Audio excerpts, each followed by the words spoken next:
Hello everyone and welcome back to my opinion. And in this video I'll be talking about the final of the European Championships between England and Italy. So as you can see, I've moved house and we've just moved a few days ago, so we're still unpacking everything. We get into the video. I couldn't really put videos for the semi-finals. So I thought Spain should have won that game against Italy, and they were much better doing, the full 120 minutes in the end. But looking at their recent record in penalty shootouts, and not penalty shootouts.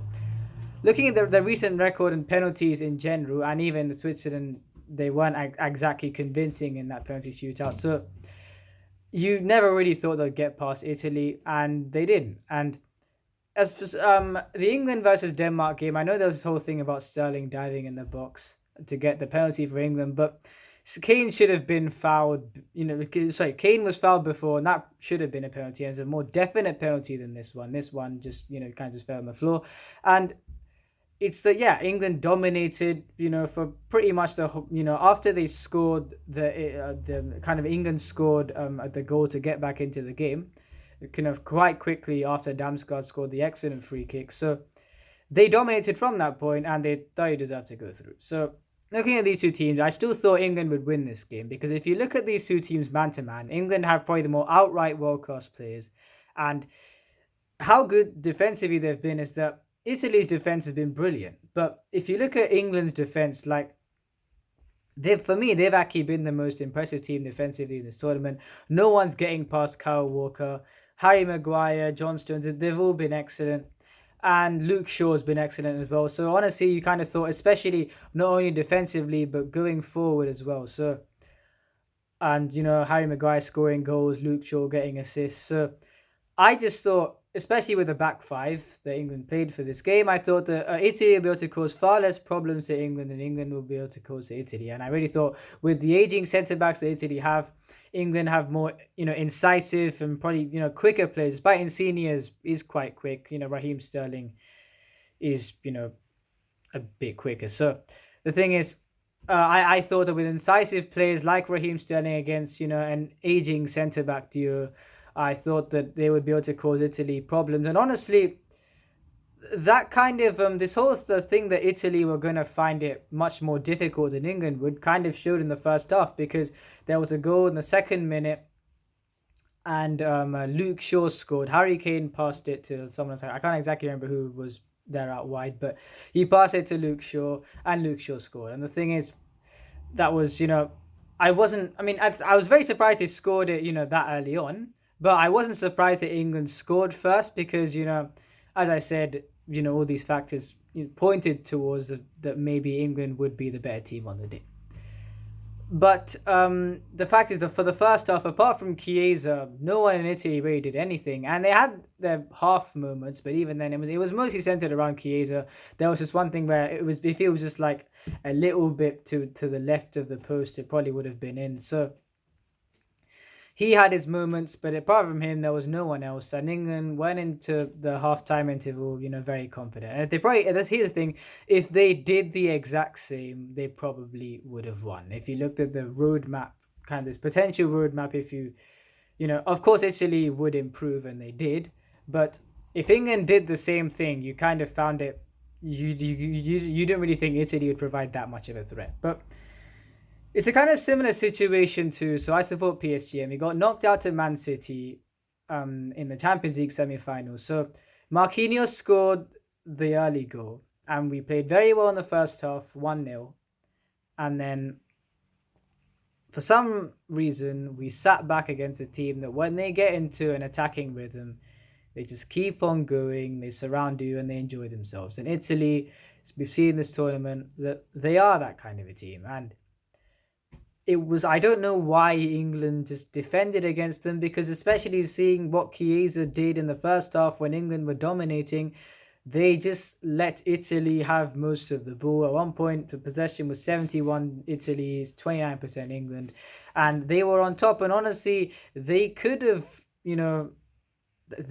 won the game in that point in time, but England just hung on. And I know they conceded the goal. Bonucci scored to make it 1-1, but England hung on, and towards the end of the 90 minutes, England got more further up the field, And I would say in extra time, England were, quite far the better team. Italy weren't bad, but England were dominating. But I really think the thing that kind of probably decided the match in the end, because they went to penalties. But if Sancho and Rashford, now you have this attacking talent on the bench, and you think if they have even 15 minutes, and maybe you can get the team to surround them, and that would have made more sense. And Gareth Southgate hasn't done really anything wrong in this tournament so far, but it's as far as that particular move. I mean, it was very odd to see them coming on basically in the three added minutes of the second half of extra time. So they wouldn't really, and plus they were defending for that anyway, and yeah, basically for most of that anyway, and they didn't really get to make an impact at all.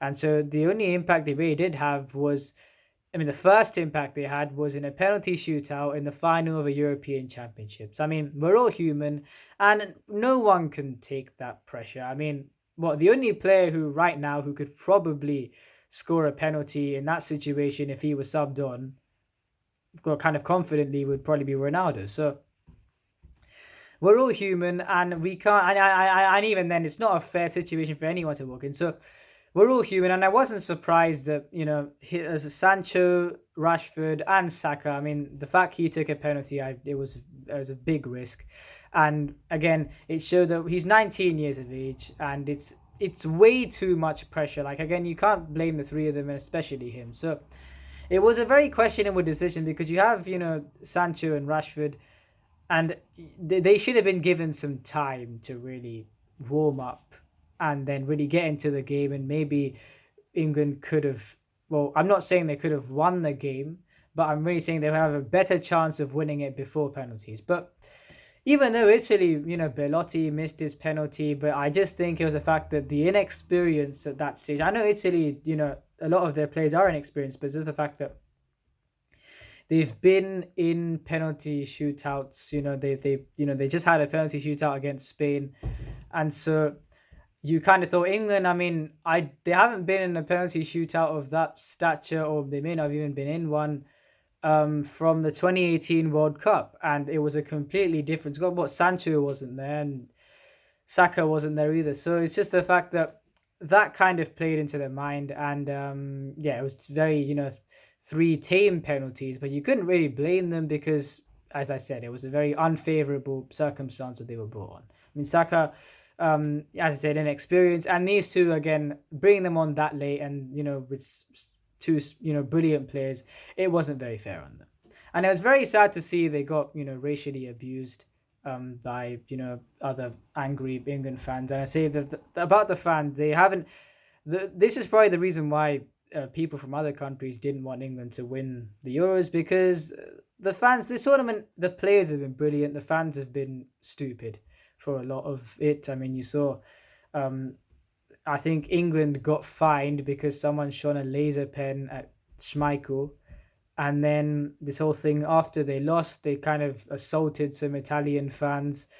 It's not been very great, kind of booing the German national anthem, which people say happens to other countries, but still, I mean, if you combine that with all this, so the fans haven't been too great. And I think that, of course, there was this good intention of everyone kind of saying, because they really wanted it to come home, as people say, but England was so close. For it was probably their best chance to win a major international trophy after so long, with the squad that they had, and probably the road that they had. I would say they face, of course, any game against Germany is a very big game, but they face a Germany team that lacked confidence despite the fact that they had this star-studded squad, and they had an easier road than the other teams. They had an easier road than Italy. So the fact that Italy have actually been, from the very start, the most deserving team. And I thought they'd get far, but I never thought they'd get this far. And they've looked so impressive in this tournament. I think Chiesa has been their best player. And yeah, it's just that they thoroughly deserve the win. I mean, after not qualifying for the 2018 World Cup, Roberto Mancini has really transformed the same set of players, and also some very good young players that have come through.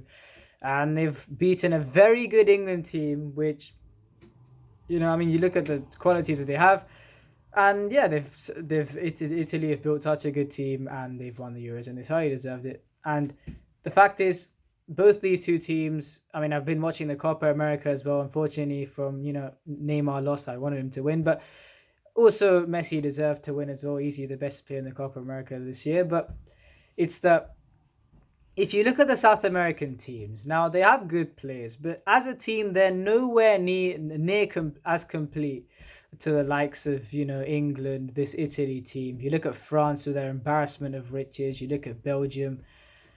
It's just, and all the European giants, let's say, right? If they played against the three South American giants, you look at Brazil, Argentina, Uruguay, they would beat the South American teams easily. And I'm saying this because the World Cup's next year. England have done very well in this tournament, and even then they lost this game on penalties.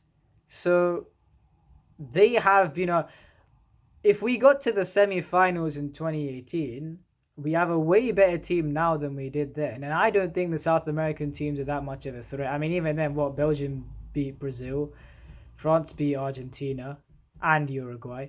So, again, I don't think the South American teams are that much of a threat. They have individual stars, but overall, they're not bad teams. This is are good, but compared to these European giants, I mean, the players that have come through, I just don't think those players have this, this. There's something about the European players. You look at, Portugal, France, Germany, England, Italy. You don't really see that with, the South American team. So I really feel that as far as the World Cup's concerned, England have a very good chance, actually. Now, I know people, you may think I'm a bit delusional, but honestly, if you look at footballing wise, I think that they're in a much better position than other teams in the world. And so yeah, so that's the European Championships ended. Now I basically watched every game, so it's gonna be a thing where that part of, I mean, as if the game started about 2 p.m., I'd watch it until 10 p.m., so about 3 games. And yeah, it was a very good time, but in the end we unfortunately lost. It would have been very good if we had won it, but we had an excellent tournament, and I really think that we can build from this to become an even more formidable team. Congratulations to Italy, and yeah, that's the European Championships. And I'm not sure when the club seasons are going to start and everything, but supporting PSG, they've made some very good signings this year, and who knows, they may even make more. So again, that's a positive from as a PSG fan, and yeah, let's see what happens. Thank you for sorry what was the thing? If you enjoyed this video, please like and subscribe, and please share this video with your friends. And remember, this is my opinion. What's yours?